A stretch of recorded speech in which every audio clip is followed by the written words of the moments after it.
D'abord, merci pour cette introduction. Merci aussi pour cette invitation à participer aux conférences de l'Académie. Alors, j'ai intitulé mon exposé « La santé en crise, évaluation philosophique d'état de fait dans un état de droit ». L'objet de cette conférence est d'examiner la tension entre la prise en charge individuelle d'un malade et la gestion socio-économique de la santé. Pour de nombreux médecins, le gros problème qui se pose aujourd'hui consiste dans le fait, en raison de la pression budgétaire, le traitement individualisé de chaque patient est mis en péril. De la même manière, et en miroir, les patients estiment que la médecine se déshumanise et devient anonyme. Alors pour illustrer cette tension, il suffit peut-être de rappeler le débat mené il y a peu autour de la question de savoir s'il ne fallait pas faire de l'âge, 80 ans comme aux Pays-Bas, ou du prix, 50 000 € par année de vie en bonne santé gagnée, un critère d'exclusion de soins oncologiques innovants et donc très coûteux. Les récentes coupes budgétaires imposées aux médecins et aux hôpitaux ont fait ressurgir le spectre d'une relation thérapeutique tragiquement victime d'un système aveuglé par l'économie et l'allocation efficiente des ressources. Les décisions prises d'en haut en matière de gestion de la santé génèrent chez des acteurs de terrain le sentiment croissant que les dispositifs mis en place les privent de l'espace nécessaire au développement d'une relation thérapeutique adaptée à la singularité des individus et des situations, sans laquelle aucune bonne médecine, c'est-à-dire aussi aucune médecine efficiente, n'est envisageable. Pour reprendre l'exemple des soins oncologiques par lequel j'ai débuté, la majorité des spécialistes affirmeront que l'âge n'est pas un critère pertinent, que ce qu'il faut considérer, c'est plutôt l'état de santé global du patient, les autres pathologies dont il est éventuellement infecté, ou non, mais également la volonté et les préférences de ce patient, qui pourrait opter en toute autonomie pour des traitements moins lourds ou de conservation en fonction de son propre projet de vie. Alors prenons le pari que c'est bien à partir de la pratique thérapeutique que l'efficience se dessine, et non l'inverse. Je voudrais montrer au cours de cet exposé que la reconnaissance de l'autonomie du patient et des praticiens, la reconnaissance de leurs préférences au niveau même de la gestion socio-économique, donc tout en haut de l'échelle, au niveau de la gestion sociale,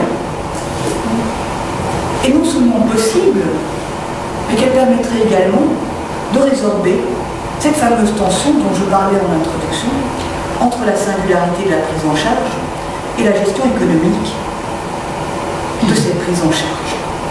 Et cela sans perdre en efficience, mais une efficience dont vous vous en doutez, le concept aura changé. Il ne s'agira plus de l'allocation efficiente des ressources. Alors pour ce faire, je vais procéder en 4 étapes qui me permettront en fait d'aller du plus singulier, le patient, et plutôt même le malade, pour aller au plus général, à savoir la gestion socio-économique de sa maladie. Alors je vais vous dresser rapidement les grandes étapes, et puis nous rentrerons dans chacune d'elles de manière plus approfondie. Dans un premier temps, je voudrais partir de la conscience naïve de la santé et de la maladie pour mettre en évidence la dimension personnelle de la maladie. Après tout, c'est cette dimension personnelle qui fonde les préférences du patient, ses priorités, dans le choix des traitements qui lui sont proposés, bref, son autonomie. Et je voudrais m'arrêter sur cette fameuse loi sur les droits du patient de 2002, loi qui envisage l'autonomie du patient d'une manière qui me semble très limitative. Ensuite, dans un deuxième temps, passant du malade au patient, passage qui correspond en fait à l'entrée dans l'univers des soins, que ce soit à l'hôpital ou dans une maison de revalidation, j'examinerai la relation thérapeutique pour montrer que les différents processus de standardisation et de rationalisation des pratiques médicales vident la relation thérapeutique de la plasticité nécessaire à une prise en charge individualisée. Et dans ce cadre, je m'attacherai plus particulièrement à montrer l'usage perverti de ce qu'on appelle l'evidence-based medicine, ou médecine factuelle, qui est devenu un critère de standardisation des pratiques.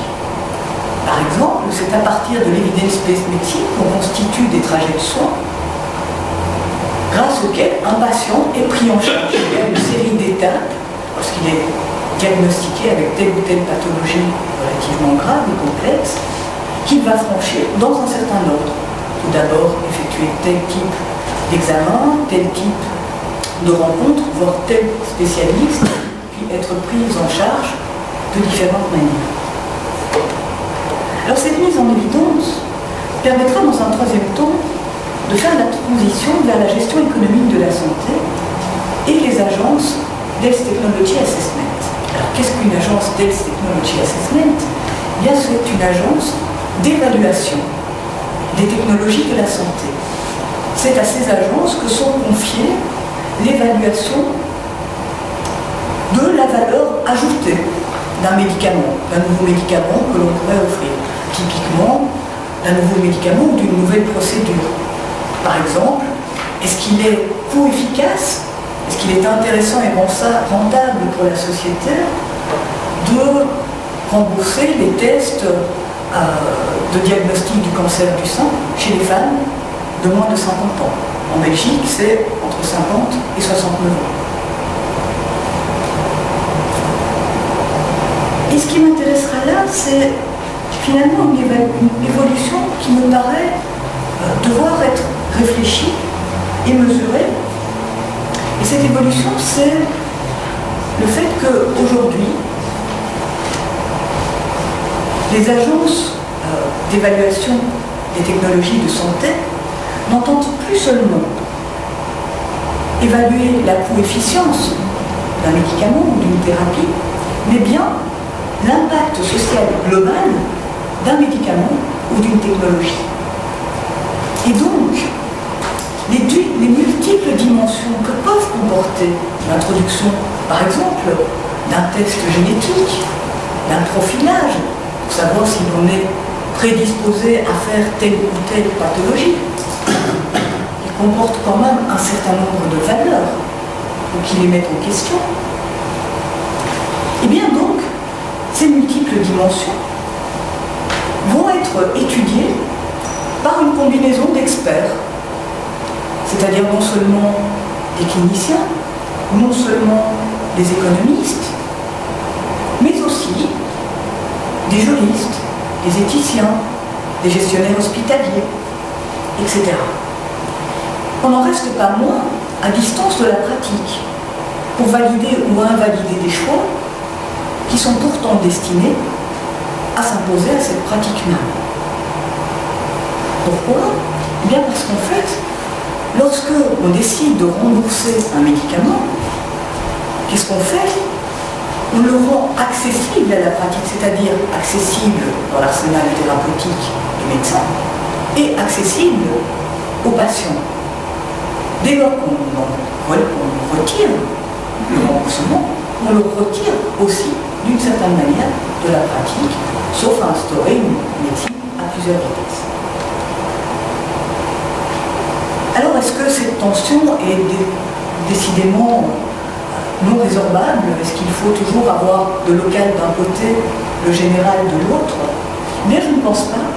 Et je crois que le développement récent de ce qu'on appelle le patient-based HTA, c'est-à-dire l'évaluation technologique de la santé basée sur les préférences du patient, montre que d'autres manières de procéder sont possibles qui restaurent la prépondérance de la relation thérapeutique en se basant sur les préférences aussi bien du patient que du médecin.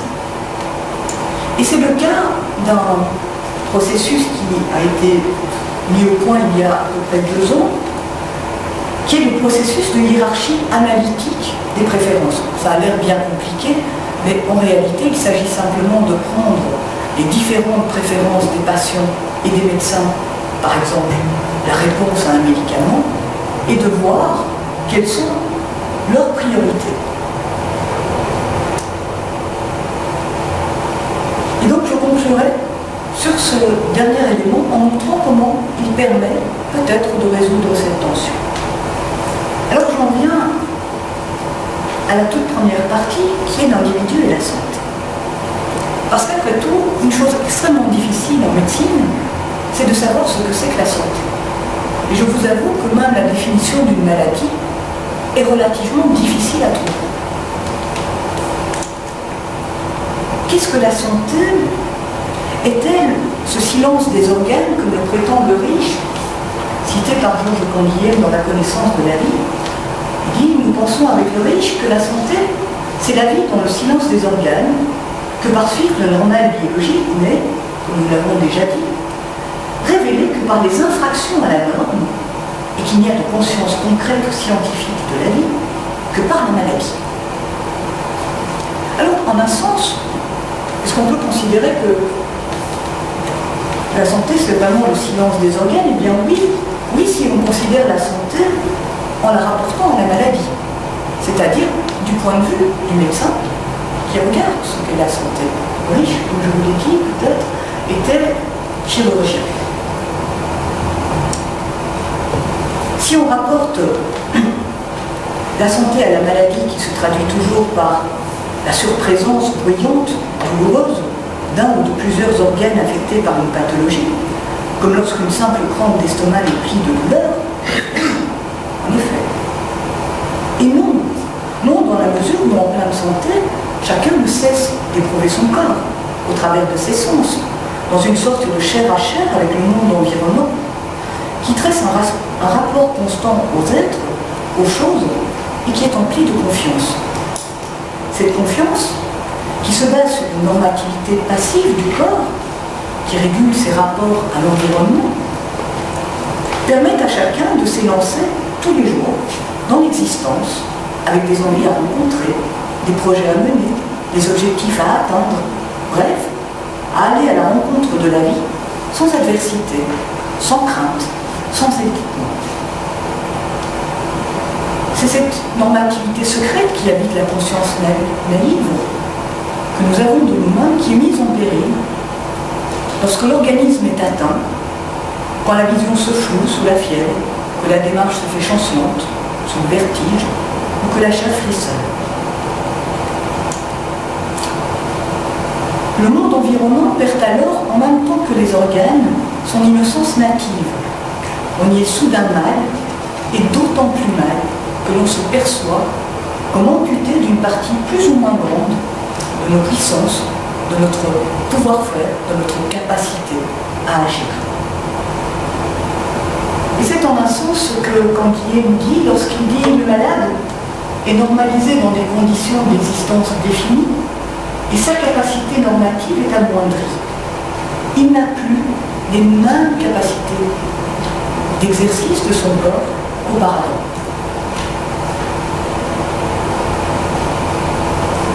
Lorsque ce mal perdure, donc, ou s'approfondit, le malade consulte avec une demande prioritaire qui est celle de voir disparaître ses symptômes, c'est-à-dire non seulement sa souffrance, mais aussi de retrouver ses confiances par laquelle il est au monde sans avoir le sentiment de l'affronter.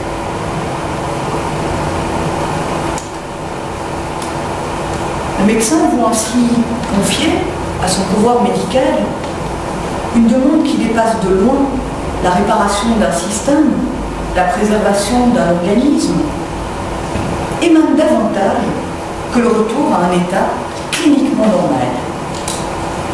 Ce que le malade demande lorsqu'il entre dans la relation thérapeutique, c'est la disparition de la douleur, bien sûr,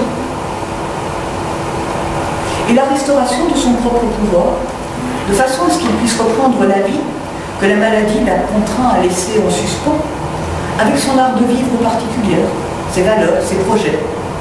Et si ce n'est pas possible, le pouvoir d'en inventer une autre, qui fasse sens pour lui, qui soit orientée, focalisée sur ses priorités, sur ses préférences.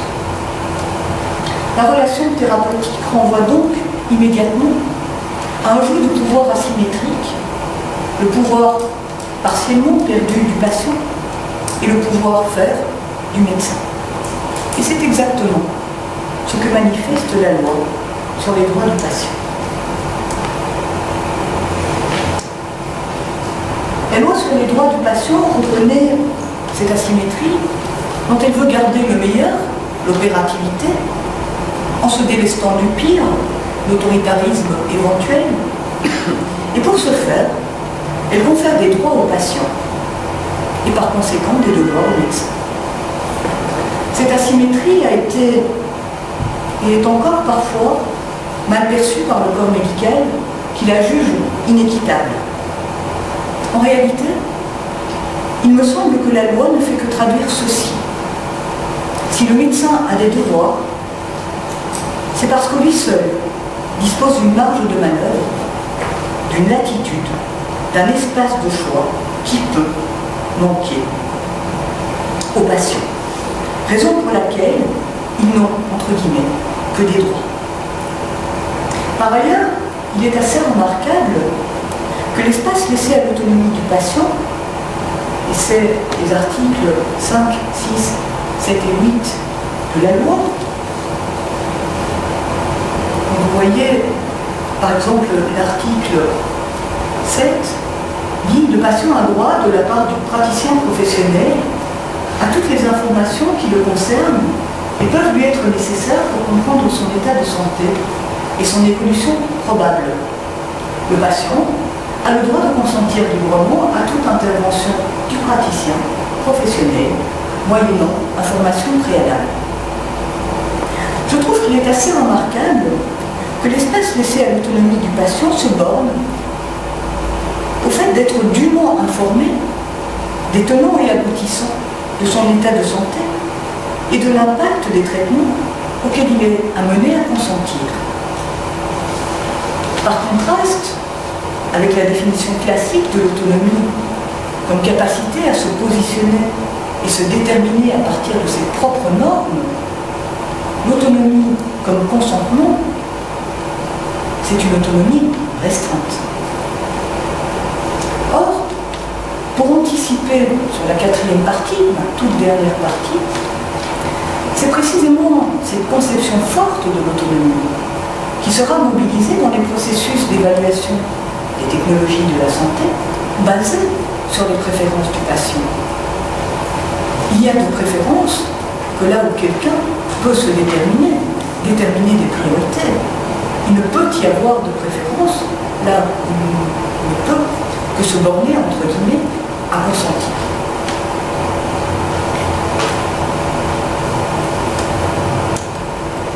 Alors la relation, si on entre maintenant dans la relation thérapeutique,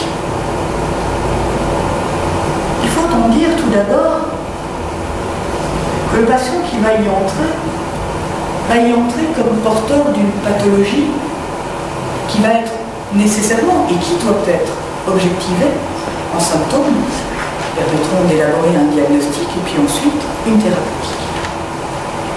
Il se trouve que les développements scientifiques et technologiques ont considérablement impacté la relation thérapeutique, d'une part, en offrant aux médecins un panel de solutions différenciées pour la prise en charge de certaines pathologies. On a maintenant toutes sortes de médicaments que l'on peut employer, alors qu'avant, on en avait peut-être un, voire pas du tout. Et donc là où la rareté des remèdes constituait la nécessité en loi, bien aujourd'hui, il faut peser le pour et le contre de certaines thérapeutiques, doser les différents traitements, vérifier leurs interactions et présenter, discuter, négocier avec le patient les différentes options qui se présentent à lui. D'autre part,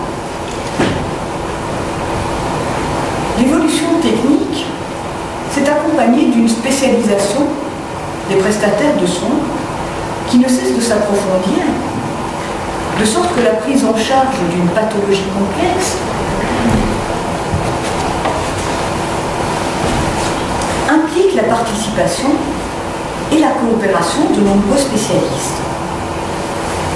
Cette démultiplication des intervenants a également influencé la relation thérapeutique comme telle, en la vidant de son caractère univoque. Certains disent que dans la relation thérapeutique, ce qui est thérapeutique, c'est la relation. C'est sans doute vrai, mais quand elle est démultipliée, quand tout à coup elle est dispersée entre différents spécialistes, eh bien, finalement, le caractère thérapeutique même de la relation se dissout, tout simplement parce qu'il arrive très fréquemment que les différents spécialistes aient différentes approches et donc différentes manières de considérer cette pathologie qui ne permet plus aux patients de se situer ou de se positionner de manière stable. Transféré d'un spécialiste à l'autre, le patient se vit au contraire comme le véhicule d'un fait objectif, sa pathologie, fait qui est étudié, analysé, traité, selon des angles d'approche différents, de sorte qu'il se perçoit de moins en moins comme un individu ou une personne malade. C'est ce qui explique l'importance accrue du médecin de référence, du médecin généraliste, ou encore l'intérêt que l'on peut avoir dans les concertations multidisciplinaires, par exemple en oncologie, où les différents spécialistes se rassemblent autour d'un cas. Alors parallèlement, sous la triple injonction de la spécialisation, de la coordination et plus encore de la gestion efficiente des moyens financiers, il a paru nécessaire de standardiser et de rationaliser les pratiques médicales.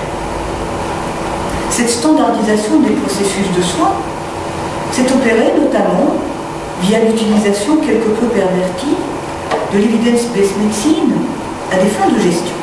Alors qu'est-ce que c'est au départ que l'evidence-based medicine? Qu'est-ce que c'est que la médecine factuelle ou médecine fondée sur des preuves?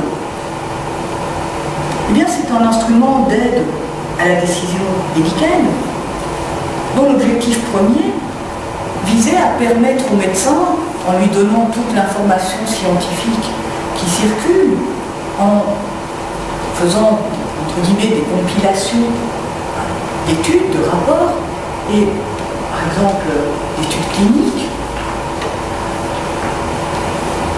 de l'aider à départager les différentes options thérapeutiques sur des bases rationnelles.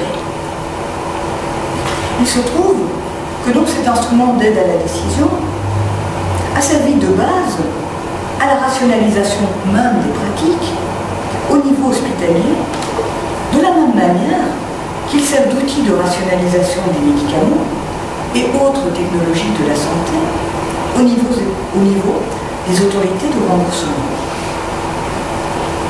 L'usage économique de la médecine factuelle paraît ainsi grignoter lentement l'espace de la décision médicale que cette méthode était précisément appelée à informer.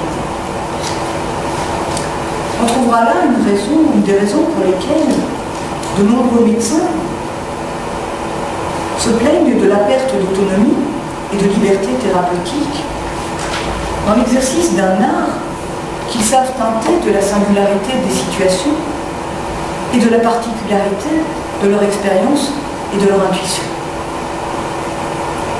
Dans certains cas, donc, la relation thérapeutique peut mettre en présence un patient objectivé dans un trajet de soins et dépossédé de son expérience vécue de la maladie et de sa volonté d'orienter le traitement en fonction de ses préférences, auquel fait face un praticien qui a également parfois le sentiment d'être dépossédé de son expertise, alliant intuition et expérience mêlée, du fait même de la standardisation des thérapies et des pratiques.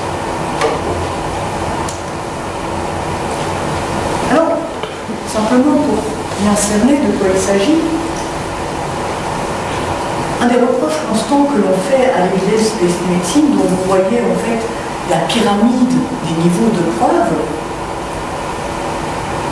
c'est que, en plaçant à son sommet ce qu'on appelle des essais cliniques randomisés en double aveugle, qui sont par exemple les essais cliniques que l'on va mettre en œuvre quand on teste un nouveau médicament, c'est qu'ils peuvent effectivement éclairer sur l'efficacité d'un médicament, mais ils ne sont pas très éclairants sur son efficience clinique, c'est-à-dire lorsqu'on emploie ce médicament dans la pratique réelle, avec des gens qui souffrent parfois de différentes pathologies. Il est donc très gênant que cet instrument puisse servir et serve de plus en plus avec les recommandations de bonne pratique à standardiser les pratiques.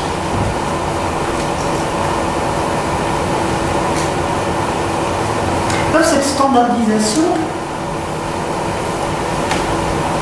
j'en passe au troisième niveau, et donc au niveau socio-économique. Standardisation et rationalisation, ce sont également les principes qui gouvernent la gestion socio-économique de la santé, à laquelle je voudrais maintenant m'attacher. On peut dire que dans nos sociétés en profond désarroi budgétaire, la doctrine qui prévaut est celle de l'utilitarisme. Qu'est-ce à dire?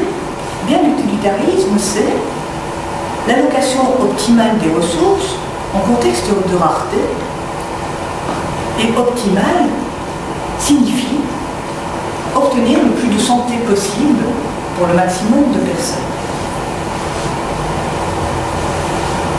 Afin d'y parvenir, nombreux sont les pays européens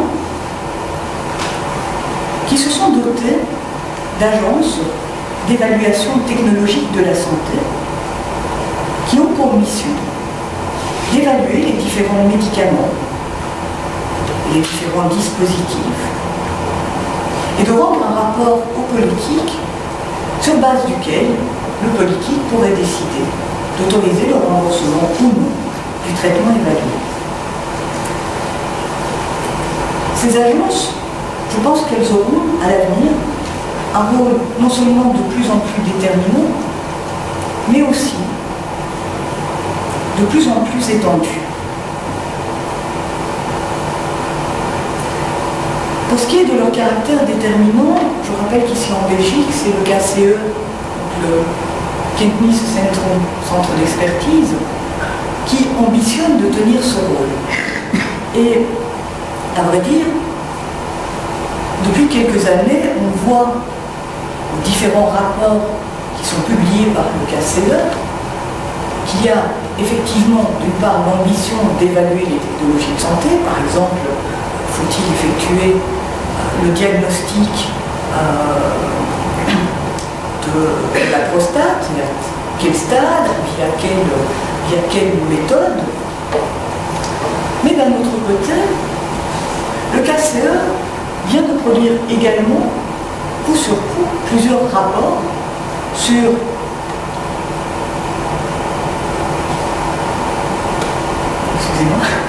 donc, vient de produire plusieurs rapports sur, par exemple, la manière d'impliquer les patients et les citoyens dans la décision. Il a aussi publié un rapport sur les CALI, les valeurs seuils, à partir de quel moment peut-on considérer qu'un traitement est encore rentable pour la société par année de vie gagnée. Il a publié un rapport sur la transparence des décisions et sur la nécessité de pouvoir avoir des débats publics sur les décisions qui sont prises en matière de santé. Tout cela donc montre qu'on dépasse de plus en plus ce qui, au départ, pouvait être simplement conçu comme une évaluation de la coefficience, de la valeur ajoutée d'un nouveau médicament.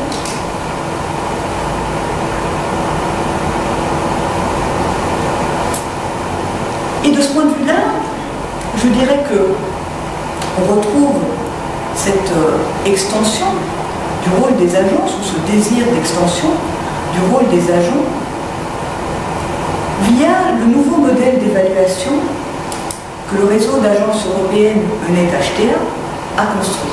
Alors, ce module, cette espèce de squelette qui permettra d'évaluer un médicament ou un nouveau test diagnostique selon toutes sortes de points d'entrée dont je vais parler ensuite,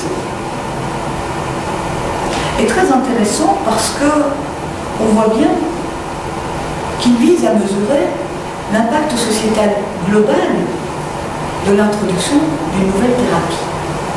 En effet,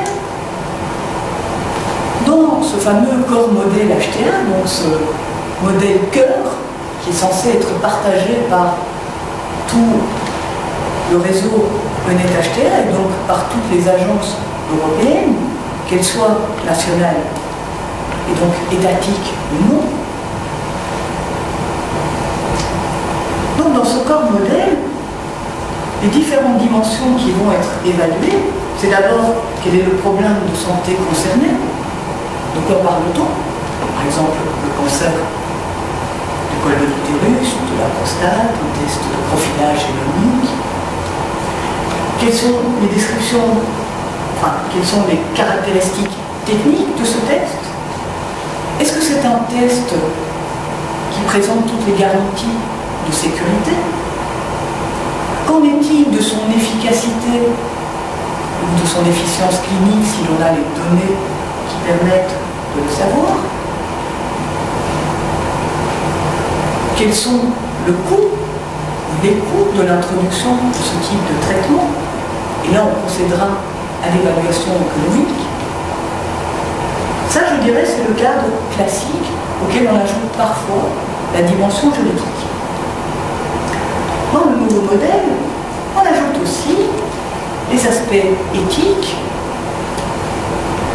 Par exemple, est-ce que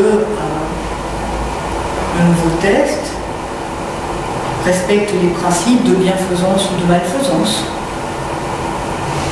Est-ce qu'il respecte la dignité de la personne humaine? Est-ce qu'il respecte l'autonomie? Les aspects organisationnels, comment est-ce qu'on va pouvoir l'utiliser en pratique? Quels vont être l'impact, par exemple, sur l'organisation des soins? Les aspects sociaux, est-ce que ce type de test va être bien pris étant donné les valeurs de la société? Est-ce qu'ils vont être accessibles à tous? Et sinon, comment va-t-on garantir ou définir des populations auxquelles il faut donner ce type de test? Les aspects juridiques qui peuvent aller de la question du brevet, qui appartient au brevet, est-ce qu'il n'y a pas de conflit entre entreprises sur le nouveau traitement, jusqu'à la question, par exemple, de la protection de la vie privée. Où vont aller les données qu'on aurait, par exemple, d'un profilage de prédisposition à faire telle ou telle maladie? Par exemple, le diabète, l'hypertension.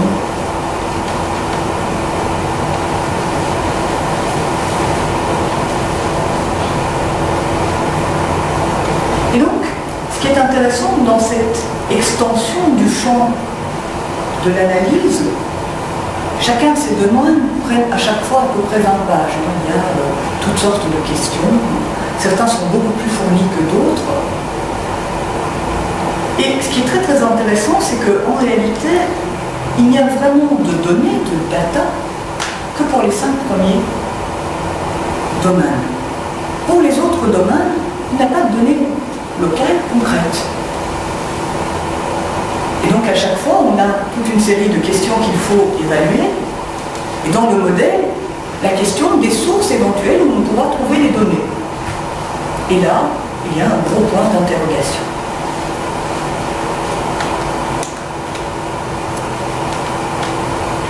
La question en réalité n'est peut-être pas tellement celle de savoir si on possède les données.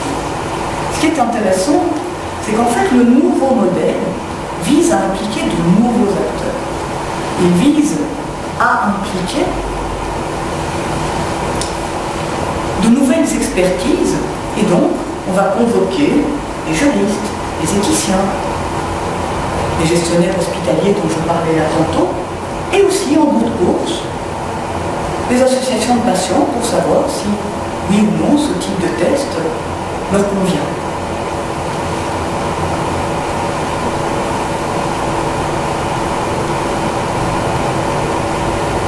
C'est un modèle donc qui a d'un côté un formalisme qui est assez bien assumé. Il y a une série de questions auxquelles il faut répondre et auxquelles il faut d'autant plus répondre que les résultats doivent être transférables d'un pays à l'autre. C'est pour ça que je disais que finalement l'intérêt restera quand même d'avoir toutes les données techniques et les données financières, de manière à ce qu'elles sont en fait les seules données qui peuvent circuler d'un pays à l'autre. Mais l'intérêt, c'est surtout, je pense, effectivement, cette implication des nouveaux acteurs. Pourquoi? Eh bien parce qu'on pourrait se demander si, à terme, le processus même d'évaluation d'une technologie de santé, d'un médicament, ne se constituera pas en espace de négociation multi-acteurs. C'est-à-dire qu'au lieu de fournir un rapport sur lequel le politique va se prononcer pour savoir si oui ou non il admet dans la pratique médicale un nouveau médicament, bien on pourrait très bien se demander si finalement cette négociation n'aura pas immédiatement lieu entre experts à l'intérieur même de ce processus. Et donc, pour le dire autrement, ce que j'essaie de dire ici, c'est qu'une question que l'on peut se poser est de savoir si, de la même manière que l'evidence-based medicine, l'outil d'aide à la décision médicale, est devenu un instrument de standardisation, nous ne pourrions pas assister à la transformation des processus d'évaluation HTA en espace de négociation de la décision finale. Alors, le docteur Krepler, lors de son intervention, avait déjà mis en exergue ce défaut des processus d'évaluation, enfin plutôt ce défaut de la gestion à un niveau sociétal, qui est d'être sans cesse à distance de la pratique.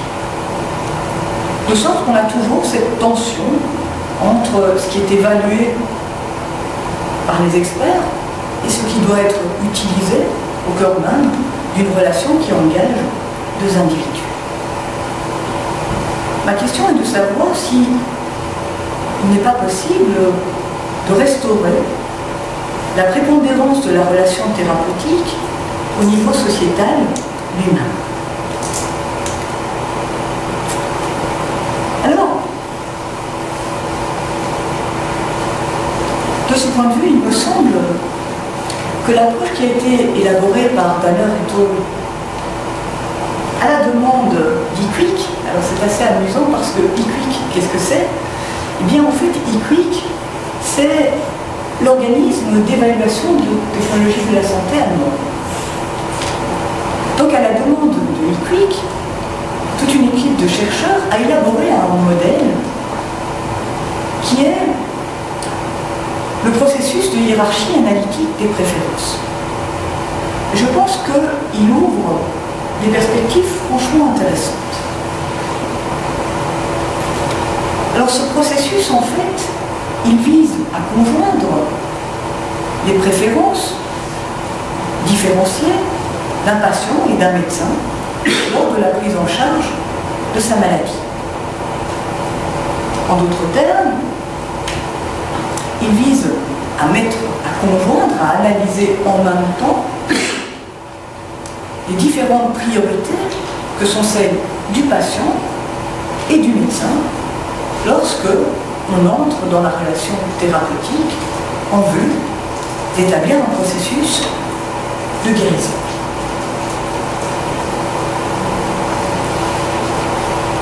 Les auteurs soulignent qu'il est nécessaire pour établir ce processus de développer l'autonomie des patients au sens de leur donner toutes les informations, précisions et explications nécessaires afin qu'ils puissent déterminer leurs priorités personnelles.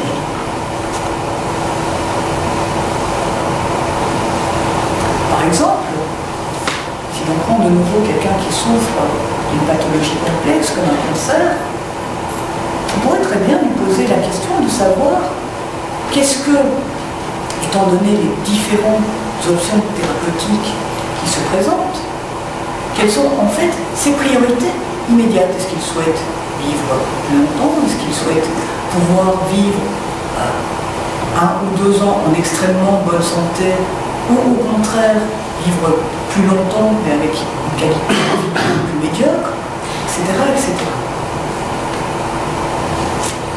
L'implication des patients dans ce type de système est donc activement construite tout au long du processus. Alors ce qui est intéressant, c'est que au niveau local, cet établissement des priorités du traitement, dans le cas de l'étude faite par Danner, on va le voir ensuite, il s'agit de la dépression,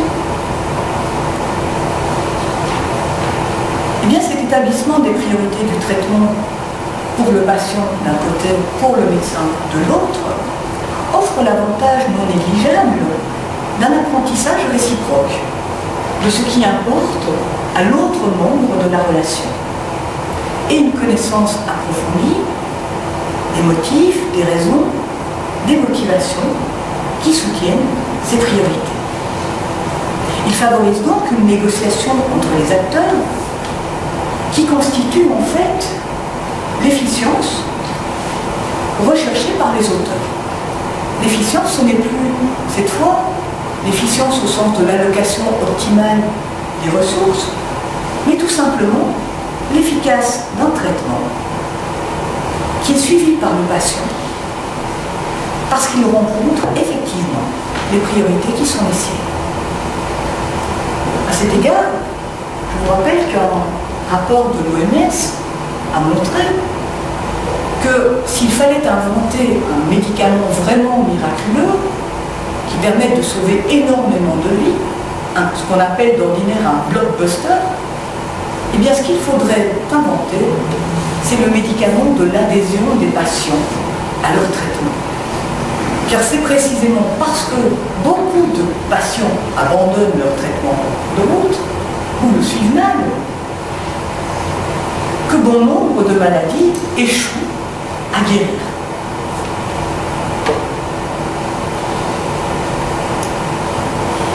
Et donc l'idée ici de nos chercheurs, c'est que la première efficience consiste d'abord à éviter le gaspillage des ressources qu'engendre la mauvaise adhésion, l'abandon des traitements des patients. Tout simplement parce qu'ils ne rencontrent pas les priorités réelles et concrètes des malades. Alors, pour illustrer en fait cette méthode, ils ont pris le cas de la dépression. Et je trouve qu'il est vraiment très, très intéressant. Alors on peut discuter, c'est évidemment une pathologie particulière. Peut-être pour des pathologies plus complexes, il serait moins aisé de faire ce type de grille. Mais toujours est-il que ce type de grille peut servir dans la pratique, peut servir à poser des questions, à savoir du malade, ce qu'il préfère, ce qu'il souhaite. Alors ici il s'agit donc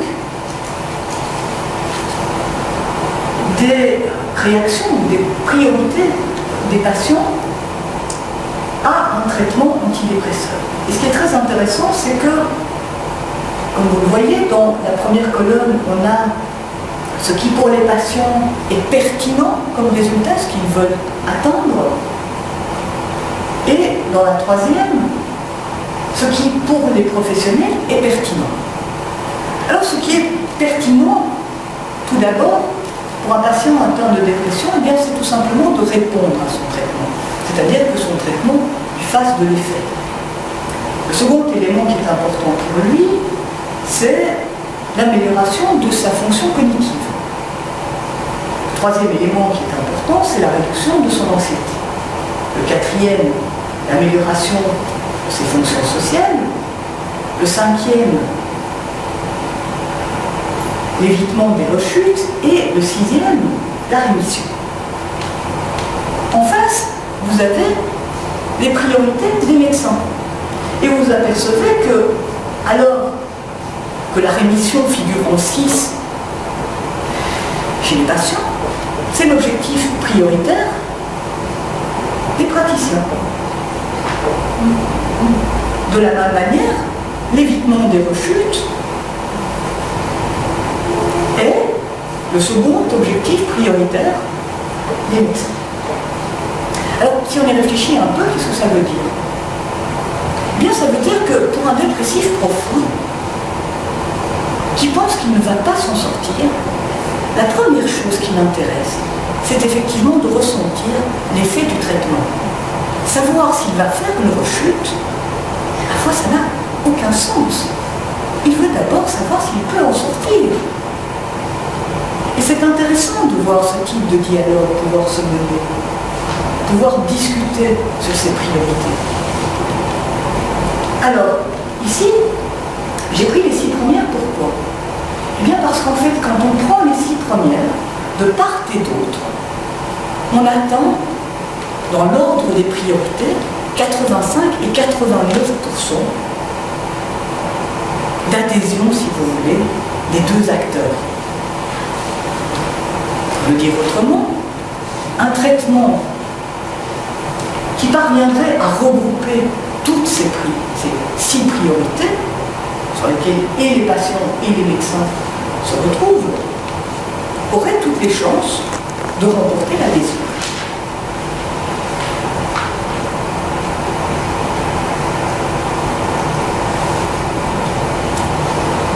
Alors, la conclusion de Danner et Troll, donc je vous rappelle à nouveau qu'ils sont en fait mandatés par EQUIC, Agence d'évaluation des traitements. Eh bien, leur conclusion est de dire que ces préférences hiérarchisées conjointement par le patient et le médecin devraient être intégrées à tout processus d'évaluation de la santé, en tant qu'élément absolument central de cette évaluation.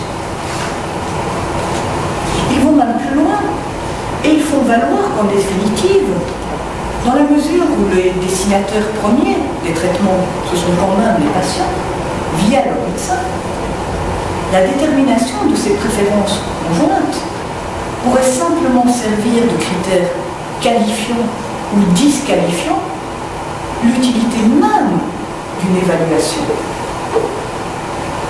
En d'autres termes, un produit, un médicament qui ne répondrait pas à ces critères ne devrait tout simplement pas être évalué. Et on a donc là, pour la première fois, me semble-t-il, une réflexion ou un système ou un processus qui permet réellement de rendre à la relation thérapeutique, à l'échange entre le médecin et le patient, à un échange autonome, sa valeur centrale au cœur des soins. Je dirais même, car c'est là aussi un des éléments sur lesquels ils insistent dans la conclusion de l'article, je dirais même qu'on pourrait voir dans ce système de préférence la possibilité de réformer le système de santé de manière plus large, en se focalisant effectivement sur les besoins, je termine en fait, sur les besoins des patients et des praticiens, en faisant en sorte de rendre ces préférences publiques et de les transmettre même à l'industrie pharmaceutique, afin, à l'industrie pharmaceutique, c'est-à-dire au département de recherche et développement de l'industrie, afin qu'elle puisse développer des médicaments qui répondent à ses priorités et à ses besoins, besoins sur lesquels la valeur ajoutée des thérapies sera ensuite évaluée. Voilà. Alors, je laisse cette proposition au débat, vous me direz ce que vous en pensez, et je vous remercie beaucoup. Les remerciements iront également au professeur Janos Rulli pour son invitation, ainsi qu'au docteur Jean Créquet pour les nombreux débats que nous avons pu avoir.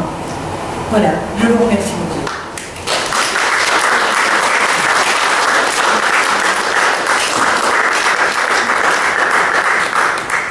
Donc, l'exposé est ouvert à la discussion, questions-réponses.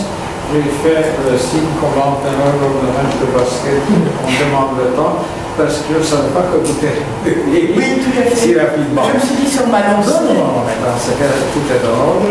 Donc, nous avons le temps pour la discussion et deuxièmement, donc, on peut approfondir éventuellement certains aspects dans cet exposé.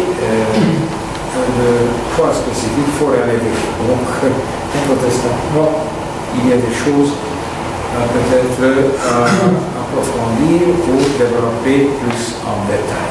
Donc, vous avez la parole. Merci madame. Je vais vous demander, présenter comme ceci, ça a l'air tellement simple, évident, clair. Donc on peut forcément se demander pourquoi ça ne marche pas comme ça. Je crois que dans la réalité c'est un petit peu différent. Alors peut-être que vous pourriez maintenant nous dire, après ceci, vers où on va et ce qui coince. Parce que je ne crois pas que ça va se faire tout seul. Oui, alors je dirais qu'il y a au moins deux choses qui coincent. Le premier élément, c'est que comme je vous l'ai dit, le modèle de résolution sur lequel je pense qu'il faut vraiment réfléchir, si l'on veut vraiment rendre à la relation thérapeutique un sens prioritaire, c'est qu'il repose effectivement sur l'autonomisation des patients. Et c'est-à-dire que pour pouvoir élaborer ce modèle-ci, la réponse, l'amélioration de la fonction cognitive, etc., il a fallu définir très scrupuleusement les questions. Ici, en l'occurrence, la réponse, elle signifie quoi? Elle signifie 50% de réponse au traitement. Et donc, il a fallu pouvoir discuter avec les patients, leur expliquer ce que cela signifiait concrètement, de manière à ce qu'ils puissent élaborer leurs différentes priorités. Et c'est pour ça que je vous disais, une des difficultés, c'est comment mettre ce type de hiérarchisation conjointe en pratique lorsqu'il s'agit de pathologies plus complexes. Maintenant, cela étant, est-ce qu'on est obligé de choisir? Moi, je pense que la dépression fait partie de ces pathologies qui sont extrêmement coûteuses aujourd'hui.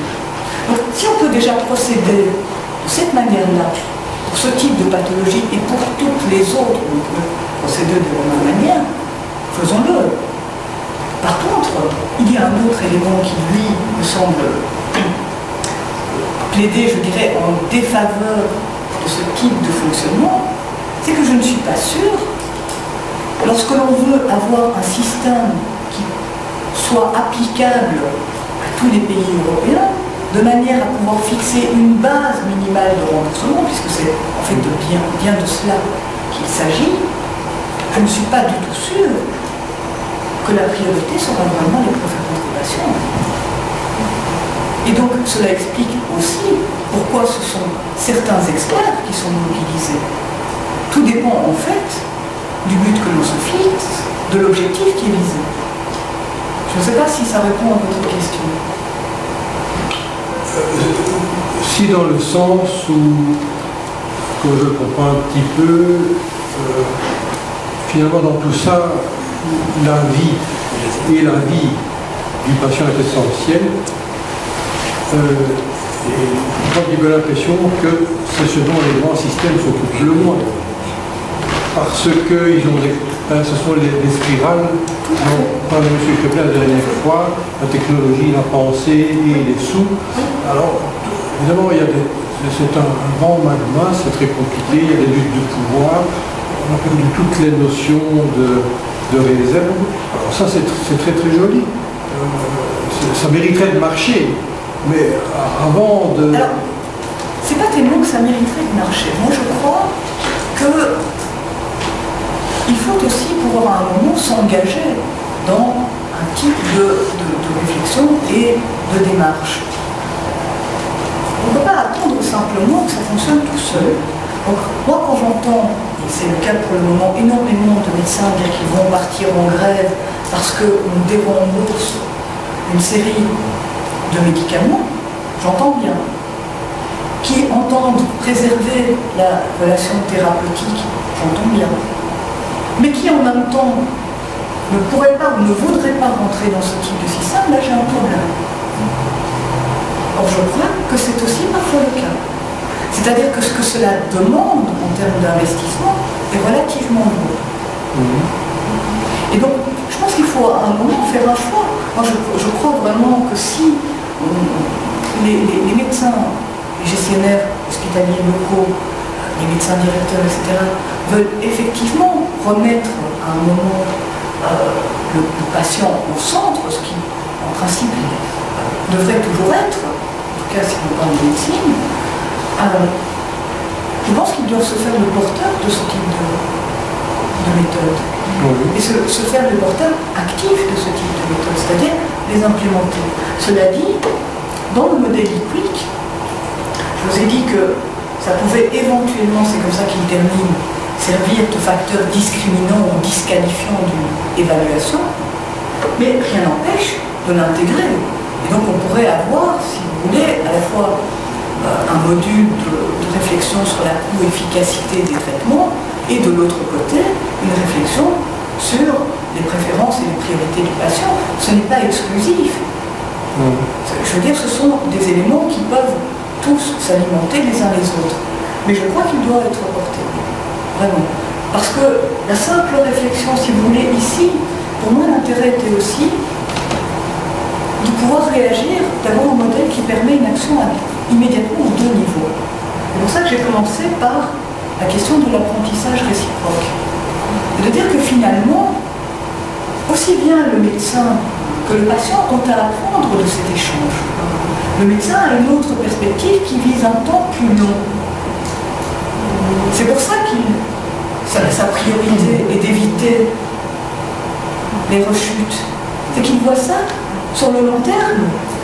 Tandis que le médecin, avec son expérience vécue de la maladie, que le patient, avec son expérience vécue de la maladie, faut simplement en sortir le plus vite possible. Et c'est intéressant d'avoir déjà ça dans la pratique, de pouvoir avoir cette négociation-là. Parce que même si ça ne remonte pas au niveau des agences d'évaluation technologique de la santé, eh bien nous aurons quand même déjà des traitements beaucoup plus efficaces simplement parce qu'ils sont suivis. Et donc, moins d'effets secondaires, effectivement moins de gaspillage, mais quand je parle d'effets secondaires, c'est aussi quand un traitement n'est pas suivi ou qu'il est abandonné parce qu'il ne convient pas, parce qu'il produit certains effets secondaires qui ne permettent pas finalement de rencontrer les priorités du patient, ça veut dire qu'on emploie un second traitement, mais pendant ce temps-là, la maladie peut progresser, la souffrance perdure, donc même humainement, il y a quelque chose à faire, je dirais. Et c'est pour ça que j'ai trouvé un intérêt particulier dans ce modèle, dont je reconnais parfaitement qu'il a des faiblesses, mais qui me paraît aussi plus à même d'éviter, alors ça c'est un terme dont je n'ai pas parlé ici,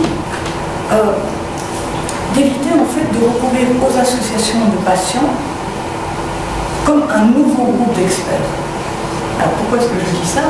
A priori, effectivement, les associations de patients dans certaines pathologies ont une expertise accumulée. Mais ce qui est très très ennuyeux avec les associations de patients, si je peux dire les choses ainsi, c'est que pour obtenir un financement et pour rentrer dans les organes d'évaluation comme ceci, ils doivent se professionnaliser. Et ma question à moi est de me demander jusqu'où cette professionnalisation n'ampute pas le message des associations de patients d'une partie de sa réalité. En restant ici au niveau local, on évite ce biais-là. Alors je ne dis évidemment pas que les associations de patients ne font pas un extrêmement bon boulot. Ce que je veux dire simplement, c'est que leur professionnalisation risque de casser leur message. Pourquoi? Parce qu'ils sont là pour répondre à des questions qui leur sont, entre guillemets, préformatées. Il y a bien sûr une résistance des associations de patients. Il y a bien sûr l'ouverture par les associations de patients de thématiques spécifiques, et heureusement, qui permettent de modifier les pratiques médicales, qui permettent de modifier la gestion de la santé, etc. Mais je remarque simplement que ces professionnalisations demandées est parfois un peu ambiguë. Voilà. Oui, je voulais savoir s'il je voulais savoir s'il existe une analyse qui met en corrélation la santé et le dégradement de notre environnement. Alors, c'est une très bonne question parce qu'effectivement, il y en a, les études épidémiologiques qui sont menées. Mais ce qui est intéressant, c'est que quand on fait ce type d'analyse, on ne va pas nécessairement introduire le facteur environnemental. Donc, par contre, tu vas avoir de plus en plus des analyses qui vont mettre en évidence l'impact sur la santé générale, du stress au travail, etc. etc. Mais est-ce que c'est vraiment pris en compte au sens d'une pathologie sociale? Je ne pense pas. Je ne pense pas. Parce qu'en fait, on ne fait que soigner la maladie. Tente de soigner la maladie avec tous les effets économiques des lobbies pharmaceutiques. De l'autre côté, mais les causes ne sont pas prises. Alors, ça dépend, je veux dire, si on place les causes dans l'environnement, dans l'environnement écologique, dans l'environnement social, oui, il y a peu de travail qui est fait effectivement sur cet environnement-là. D'un autre côté, avec la médecine telle qu'on la connaît aujourd'hui, qui est quand même une médecine radicalement différente de celle qu'on a connue pendant des siècles, parce que précisément maintenant on peut agir sur les causes internes à l'organisme, font que je ne pense pas qu'on puisse parler finalement d'un travail qui ne serait pas sur les causes. Simplement, elles ne sont pas sur les causes générales et globales. Elles sont sur les causes à l'intérieur de l'organisme, mais pas sur l'environnement général. Alors c'est important quand même, je ne l'ai pas abordé ici, mais cette question de l'efficace de la médecine, parce que finalement, il y a un siècle, on avait très peu de médicaments, on n'avait pas d'antibiotiques, on n'avait pas d'insuline, on n'avait pas de pénicilline, on n'avait pas simplement d'aspirine, etc. On n'avait pas la possibilité, on avait en fait seulement la possibilité d'accompagner les symptômes, et puis d'espérer que le corps lui-même, l'organisme lui-même, allait se rétablir, sauf si l'on accepte en fait les interventions chirurgicales. Depuis le début de ce siècle, on a vraiment une médecine qui peut travailler sur les causes, et c'est tellement vrai que ça a un impact en fait considérable sur notre conception de la santé. Pourquoi? Parce que le fait de travailler sur les causes nous permet maintenant d'anticiper. Ça veut dire que, par exemple, par rapport aux malades dont je parlais là tantôt, qui se sentent mal, et qui doit à un moment venir consulter pour résoudre son problème, il peut très bien arriver aujourd'hui qu'on soit patient sans être malade. C'est-à-dire qu'au cours d'un test de routine, on apprenne que notre taux de glycémie est trop élevé, on est déjà en prédiabète ou en diabète. Alors même qu'on se sent encore en bonne santé. On pourrait même avoir une anticipation qui va beaucoup plus loin via le profilage génomique qui là me mettrait face à toutes nos prédispositions à être malade ou atteindre de telle ou telle pathologie dans le futur. Et encore, quand je dis dans le futur, c'est pas certain puisqu'il ne s'agit que de prédispositions. Et là par contre, la question que tu poses de l'environnement est importante. Parce qu'on sait qu'un certain nombre, de maladies qui renvoient à des mutations géniques, renvoient aussi à des mutations qu'on dirait épigénétiques et qui, elles, concernent les rapports de l'organisme avec l'environnement. Alors ça, c'est seulement en train de démarrer ce type de recherche. Je voudrais revenir à quelque chose que vous avez dit au début de votre exposé. En fait, vous avez bien dit au début que le rôle du patient, traditionnellement, était celui d'être d'accord avec ce que le médecin disait. Donc, il n'avait pas beaucoup d'autonomie. Donc, vous avez insisté plusieurs fois sur le fait que le patient devait être informé. Avec le nouveau système d'évaluation qui est proposé par le HTA, donc on devrait arriver à un consensus entre les préférences du patient et du médecin. Pour moi, cela pose un problème parce que ce ne serait possible, si c'est vraiment un consensus entre deux personnes qui au départ ont des objectifs très différents, que les deux personnes soient, comme vous l'avez bien dit, vraiment bien informées. Donc le médecin, il est déjà informé par ses études et aussi par les cours, les exposés qui suivent. Mais pour le patient, qu'en est-il? Qui va informer le patient et comment va-t-il être informé? Alors ma position là-dessus, je dirais, relève de la philosophie des Lumières. C'est-à-dire que si on repart dans la philosophie des Lumières, le but de cette philosophie, c'était finalement, effectivement, de faire en sorte que chaque personne soit à même de se déterminer elle-même. Alors, se déterminer elle-même, il y a un très beau texte de Kant là-dessus qui s'intitule « Qu'est-ce que les Lumières ?» Et il montre que finalement, dans la société dans laquelle il est, la majorité des gens, quand ils ont, par exemple, un problème de justice, vont consulter un avocat. Quand ils ont un problème de santé, ils vont consulter un médecin. Quand ils ont un problème de morale, ils vont consulter un prêtre.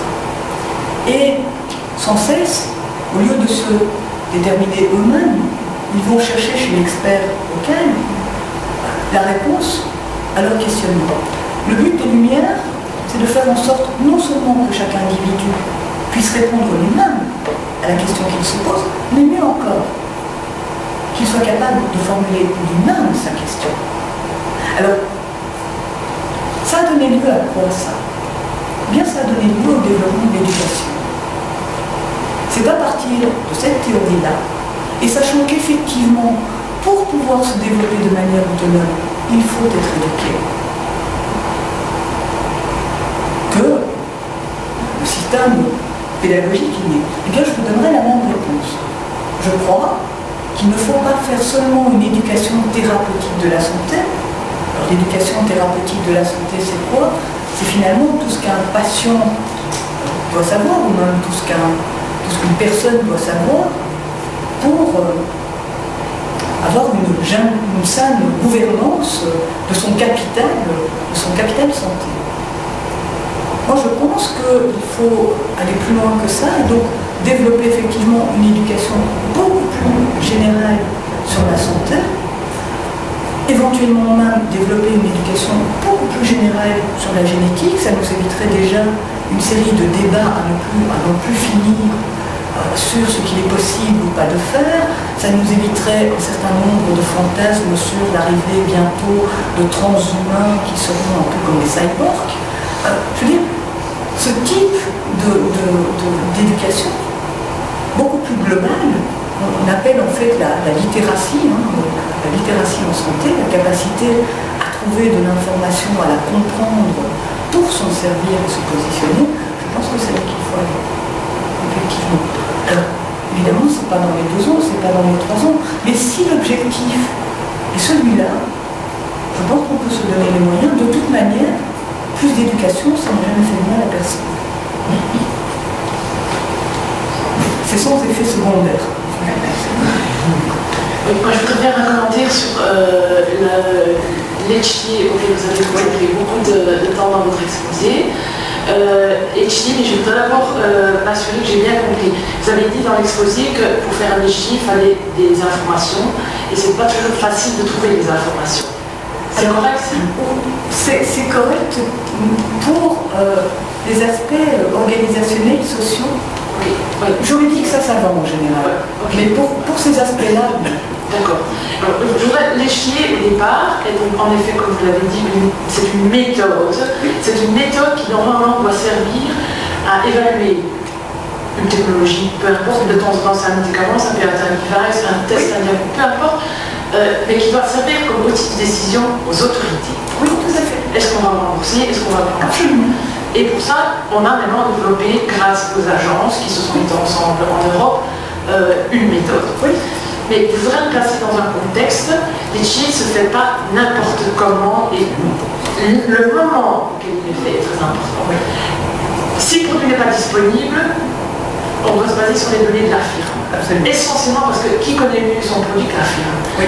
Et donc là, il y a beaucoup de tension. Est-ce qu'ils disent vrai? Est-ce que... Voilà. Donc au départ, c'est très difficile.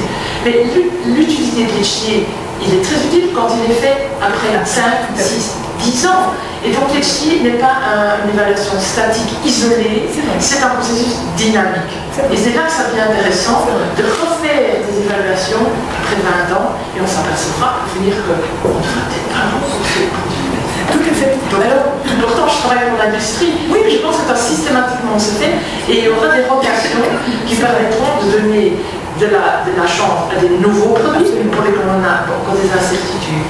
Et c'est là qu'il doit y avoir des accords entre les académies, l'industrie, pour dire on attend ça, on vous donne une chance, mais donnez-nous en retour des informations, suivez les éléments dans le terrain, les avis des patients. Et c'est comme ça que l'évidence grandit. C'est vrai. Alors, si je ne m'abuse, c'est IQIC aussi. Alors, je ne sais pas si le système est finalement devenu opérationnel, mais il me semble que IQIC avait demandé, il y a 2 ans, d'autoriser le remboursement au prix demandé par la firme de tout nouveau médicament mis sur le marché. Et on rediscutait 2 ans après du montant de ce remboursement, sur base, cette fois, de son efficience clinique attestée. Je ne sais pas si ça a été fait. C'est montré. Hein. Parce qu'il me semble qu'effectivement, IQIC a souvent des positions assez originales par rapport à ce qu'on peut trouver en Angleterre ou en Belgique, avec des études qui sont très ouvertes et je trouve une manière de négocier qui est souvent très honnête et très transparente avec... alors qu'on pourrait croire que l'industrie n'apprécierait pas ce type de fonctionnement. Au contraire, ça marche plutôt bien. Alors, je suis tout à fait d'accord. Il y a juste un élément, c'est qu'il me semble que ces processus d'évaluation sont très lourds et très coûteux. Et c'est une des raisons aussi qui fait qu'il est difficile de les répéter. La deuxième remarque que je voudrais faire, c'est que... alors ça, c'est par rapport... Et pour rebondir sur la remarque que vous faisiez en disant mais peut-être qu'on pourrait comparer finalement après d'anciens produits et revenir aux anciens produits. J'ai vu une étude, j'essaierai de la retrouver pour vous en donner les coordonnées, où l'idée était cette fois non plus de voir la valeur ajoutée d'un nouveau traitement, mais de voir si, à partir du traitement devenu le traitement de base, on ne pouvait pas faire un HTA pour trouver un traitement moins cher. C'est-à-dire non pas la valeur ajoutée, mais le moindre coût. Alors je pense que c'est évidemment le NICE qui a proposé ça. C'est eux de la retrouver. Mais ça rentre effectivement dans une dynamique qui serait tout à fait possible. À supposer qu'elle soit tenable, parce qu'il me semble quand même que ces processus sont très lourds. C'est d'ailleurs un des reproches constants qu'on leur fait, c'est de savoir finalement ces processus qui sont censés évaluer la coefficience de médicaments sont-ils eux-mêmes coefficients? Monsieur Collier, bien, va d'abord pour les questions du public et puis je vais intervenir, faire une petite synthèse et poser une question. Vous supposez apparemment que c'est seulement les produits brevetés qui peuvent être efficaces avec. J'ai le sens de votre, vous avez parlé des aspects juridiques, etc., de l'industrie, des fournisseurs, mais je me demande à tel point les intérêts économiques dans les brevets ont exclu les remèdes, les traitements pas brevetables. Et pour moi, la crise n'est pas seulement l'équilibre ou déséquilibre entre la prise en charge de l'individu et la réglementation stricte, mais c'est plutôt le public qui se rend compte des effets toxiques, nocifs de ce qui s'appelle traitement, et ils voient leurs amis, leurs proches souffrent des effets pas secondaires mais directs.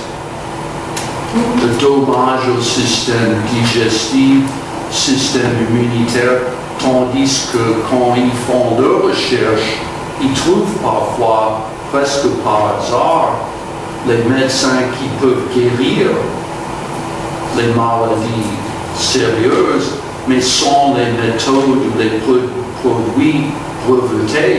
Et c'est là le déséquilibre, parce que peu à peu, le public se rend compte de la contradiction entre le système médico-industriel breveté, toujours à la recherche des marges de 80 à 90%, et la personne, la famille qui veut eux-mêmes maintenir leur santé eux-mêmes.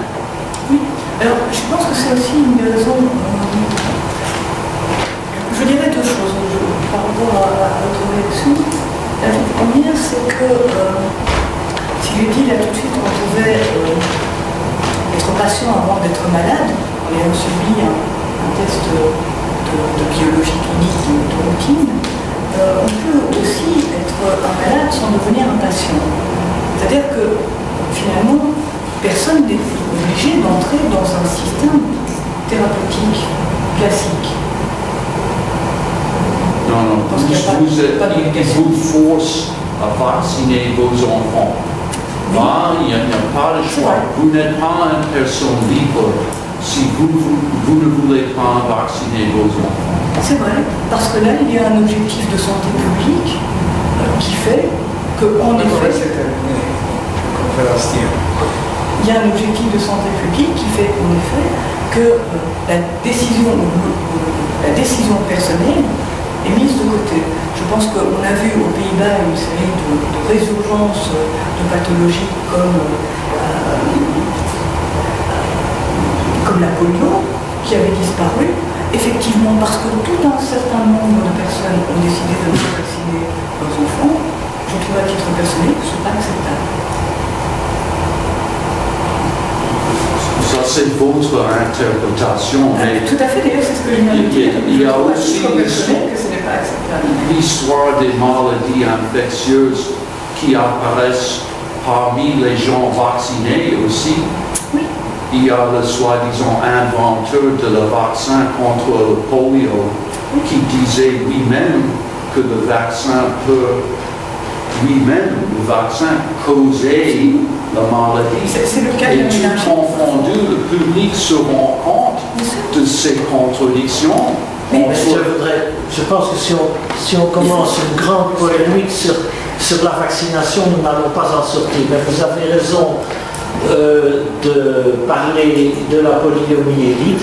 D'abord, l'histoire d'un vaccin, c'est une histoire de recherche. Je vous rappelle, pour me raccrocher l'exposé de Mme Kokoska, à l'exposé que j'avais fait, j'avais quelques messages clés.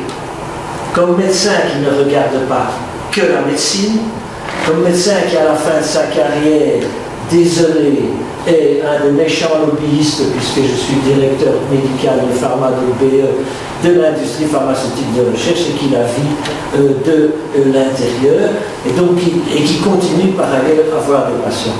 Pour clore l'histoire de la vaccination, la polio est un bon exemple. Ça a été une démarche ultra difficile à un moment où, aux États-Unis, ou en Suède, les enfants atteints de polio, mais c'était une catastrophe nationale. Et il y a eu d'abord un premier vaccin qui effectivement accordait beaucoup de protection, mais avec des perfectionnements à faire, bien sûr. Puis il y a eu un autre vaccin par voie digestive, et là encore, il y a eu des perfectionnements à faire, et puis finalement, un vaccin qui est à nouveau maintenant injectable. Mais pour avoir relu la question il y a environ 1 an, dans tous les pays du monde où on a abandonné ou insuffisamment vacciné contre la polio, il n'y a pas photo. Il n'y a pas photo, c'est un drame. Pour la coqueluche, même chose, on sait pas. Alors à nouveau, ce n'est pas un savoir oui, non, absolu. On s'est aperçu qu'il fallait peut-être revacciner les enfants parce qu'il y avait une perte de la protection. Écoutez, il n'y a pas de raison que un produit inventé par l'homme, fût-il un médicament dont il espère qu'il soit parfait, marche à tous les coups. Ça, évidemment.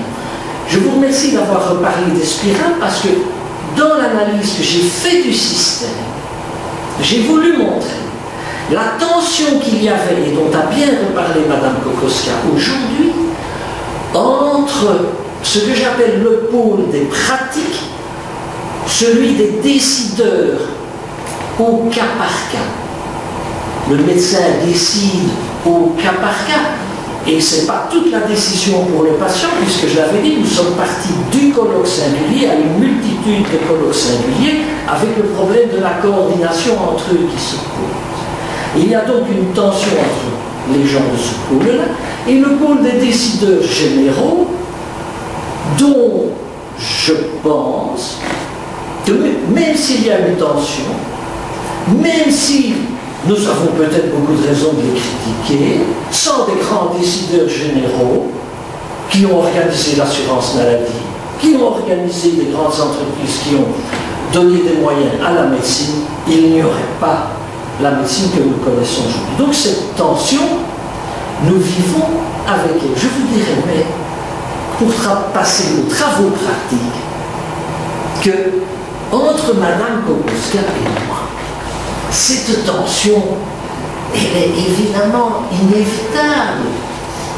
Parce que quand j'entends parler de la mort, de la dépression d'en haut, par des gens qui sont quand même un peu beaucoup dans des bureaux, et pas tellement des malades. Mais attention, ne me faites pas dire ce que je n'ai pas dit. Je ne dis pas qu'il ne faut pas des gens.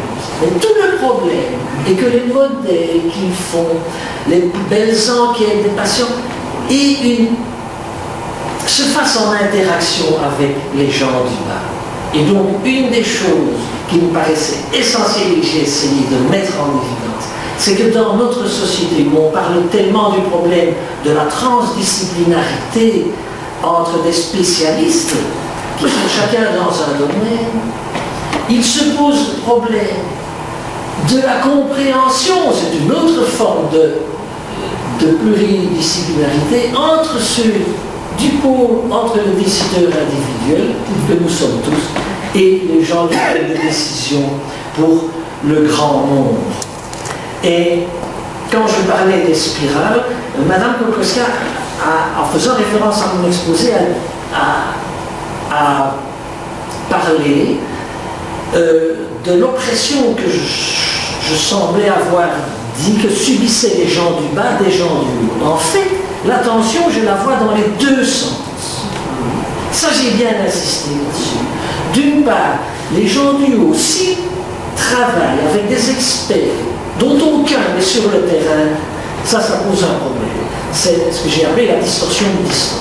Ici, les gens du haut ne comprennent pas la différence qu'il y a sur le plan de la pression dans la décision, des choix éthiques, à être quelqu'un qui décide au cas par cas, ou quelqu'un qui, comme Madame Onkelinch, ou comme le patron d'une grande industrie, doit dire aujourd'hui, je finance ceci ou je finance ça, il faut essayer que nous nous comprenions entre nous là-dessus. Et c'est pour ça que les spirales, elles vont dans tous les sens, des spirales qui véhiculent des messages où nous sommes tous comme un individu, tous, de mieux en mieux informés sur le contenu technique des choses, sur la façon dont les gens se comportent, et que cela nous plaise ou non, sur les implications financières qui, elles, représentent des forces sociales qui nous dépassent tous. J'en arrive à une question pour Madame Kokoska. Vous avez beaucoup parlé de l'autonomie du patient. Est-ce que, à nouveau, il n'y a pas une tension entre l'idée que nous devons la protéger par une loi, que nous devons avoir des modèles qui la mettent en œuvre, avec finalement des patients qui sont vraiment autonomes, ne vont pas attendre des lois pour le devenir, et de plus en plus connectés entre eux, de plus en plus connectés dans des associations plus ou moins formelles, vont, comme cela s'est passé déjà souvent dans l'histoire de la médecine, venir peser pour que des choses changent ponctuellement. Voilà ma question. Non, absolument. Alors, je pense que là, à partir du moment où on a cette circulation des informations, notamment sur Internet, on arrive effectivement avec des médecins, des patients qui sont de plus en plus informés, qui sont parfois même informés avant certains médecins de nouvelles découvertes sur certains traitements. Ça, c'est le cas dans certaines associations de patients. Donc, c'est clair que si cette information est disponible et comprise, il n'y a pas lieu d'attendre qu'on fasse une éducation générale à la santé. Et je dirais même qu'il n'y a pas lieu d'attendre du tout, parce que n'importe quel patient est capable d'établir des priorités à condition qu'on lui explique clairement quels sont les enjeux. Donc, je ne pense pas qu'on doive attendre cela. Je pense qu'au contraire, ce serait plutôt une bonne excuse pour échapper à l'autonomie du patient et donc à la négociation que pourrait présenter un praticien qui serait de mauvaise foi. Maintenant, cela dit, je pense qu'une des choses qu'il est important de dire aussi, c'est que je crois que cette discussion, peut-être pas la négociation, mais la discussion entre le médecin et le patient, quelque chose qui arrive très très fréquemment. Alors, une étude sociologique a été faite pour montrer en fait 3 types de médecins. Alors, le premier type est le type de praticien qui simplement va donner un médicament au patient sans lui fournir d'autres explications que celles du suivi, pour des raisons qui peuvent être légitimes, qui est qu'il ne faut pas oublier le patient, qu'il ne faut pas le rendre anxieux, qu'il ne faut pas l'inquiéter, etc. Deuxième catégorie, alors c'est une catégorie relativement rare, 10 à 15% des médecins.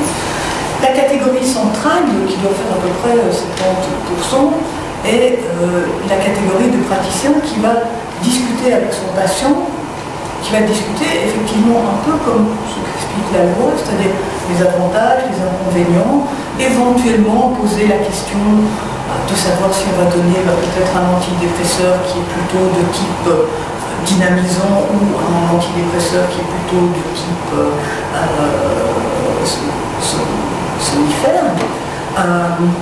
Et puis il y a une troisième catégorie de praticiens qui entrent vraiment en négociation avec le patient. Et celle-là est à peu près équivalente à la toute première. Alors, ça signifie quoi? Ça signifie que, effectivement, soit on a de part et d'autre 15% d'une population qui est exceptionnelle dans un sens ou dans l'autre, soit on peut se dire aussi que c'est bien le patient qui force à un moment, qui impose la discussion. Je pense que dans la pratique que vous avez certainement des patients qui vont vous dire, écoutez, non, ça docteur, ça ne me va pas, trouvez-moi autre chose, ou non, ça je ne fais pas. Écoutez, vous me tentez une perche et je vais rapidement raconter une des expériences les plus intense que j'ai vécu comme chef de service. Quand vous êtes le patron dans un service, vous êtes celui qu'on appelle pour mettre le patient au pas quand il n'est pas ici. Et chef, on a là quelqu'un, nous étions quand même pour vous montrer qu'il faut se méfier des modèles. Moi, je voulais un modèle où le cardiologue interventionnel, celui qui joue avec son cathéter, le chirurgien cardiaque, celui qui opère, et le médecin clinicien qui parfois dit mais on peut peut-être attendre, se discutent ensemble de ce qu'il est possible. Parce que nous sommes sortis à cause de la multiplicité des choix, du choix soi-disant scientifique. Le rôle du scientifique, ce qu'il y a de scientifique dans la médecine, c'est de mettre sur la table les possibilités de faire. Et c'est là qu'il est très important que les gens qui sont dans les différents silos professionnels sortent de leur spécialité et se mettent ensemble. C'est quand même... Alors, ce qui montre comment la tension entre le haut et le bas se résout, c'est que quand même en Belgique, la consultation pluridisciplinaire en oncologie, elle a été suggérée. Le médecin dit qu'elle se faisait déjà, elle se faisait certainement déjà dans un certain nombre d'endroits, mais elle s'est répandue, parce qu'elle a été liée à certains financements et à certains remboursements de la part du politique. Et donc je reviens à mon rôle de chef de service, on m'appelait parce qu'on proposait à une patiente de l'opérer. C'était la décision de consensus. Et j'étais toujours très ennuyé. Le chef de service ne connaît pas tous les patients. Et il n'est pas là non plus pour décider à la place de ces médecins qui connaissent les patients. Mais il est là pour veiller à ce que les décisions se prennent de façon équitable, que toute une série de coordinations se fassent. Et donc, je disais toujours à mes patients, à mes assistants, il faut prendre une chaise. Pour ce genre de discussion, il faut prendre une chaise. Et donc, j'allais auprès du lit du malade et je m'asseyais et je demandais de m'expliquer. Et alors là, j'ai appris une chose. C'est je pense qu'il faut éduquer, il faut la former. Mais maintenant, les gens vont s'informer eux-mêmes, tellement ils ont accès à l'information. Mais les gens qui sont capables de résister à cet expert qu'est le médecin, qui sait tellement de monsieur, eh bien, ça n'a rien à voir, figurez-vous, avec leur éducation. C'est absolument incroyable. Et donc, j'avais des gens très simples qui me disaient, je me souviens toujours, qui dit docteur, on me demande ici de me faire opérer. J'avais un problème cardiaque, je sais pourquoi, je me suis très fort fatigué, on l'a découvert, on m'a soigné, j'ai des médicaments. Est-ce qu'on ne peut pas un peu attendre? Personne qui a 75 ans, qui n'a fait qu'un problème aigu, on calme avec des médicaments, on lui propose une intervention qui représente un risque immédiat. À qui appartient la décision philosophique de dire je préfère le risque immédiat ou bien je préfère attendre. Vous avez celui qui fait dont le hobby est de faire du cyclotourisme avec ses amis, il va se faire opérer pour pouvoir continuer. Et l'autre qui aime la musique et la poésie, il reste chez lui, ou bien il préférera peut-être attendre. C'est pour montrer qu'à un certain moment, quand on a les cartes techniques sur la table, il est impossible, c'est vrai dans tous les domaines, que la décision soit scientifique.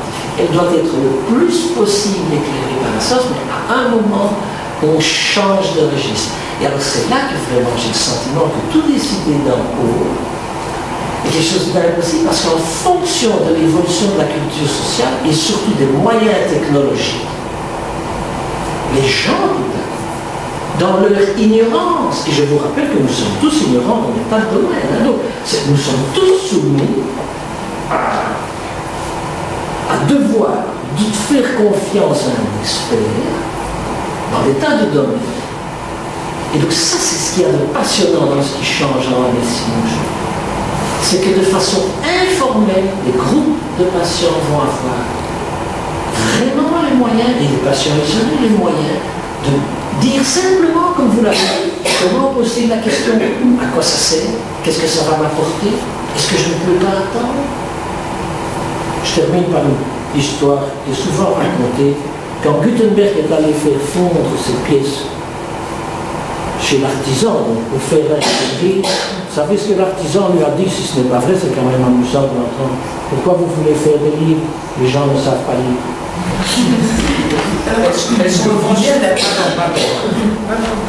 Pour revenir là-dessus, effectivement, ce qui est intéressant, je crois, dans la constitution des associations de patients qui sont toujours dédiées à une maladie particulière, c'est précisément qu'ils montrent et expliquent les différentes possibilités thérapeutiques. De sorte que là, il y a une véritable information avec lesquelles ces différents patients peuvent venir devant leur praticien ou leur médecin de référence. Ce qui n'est pas toujours le cas du médecin dans sa pratique, parce que l'histoire que vous racontiez, je la connais bien, mais vous savez comme moi, ce n'est pas toujours la majorité des cas. Ce n'est pas facile et de temps en temps vous ramassez.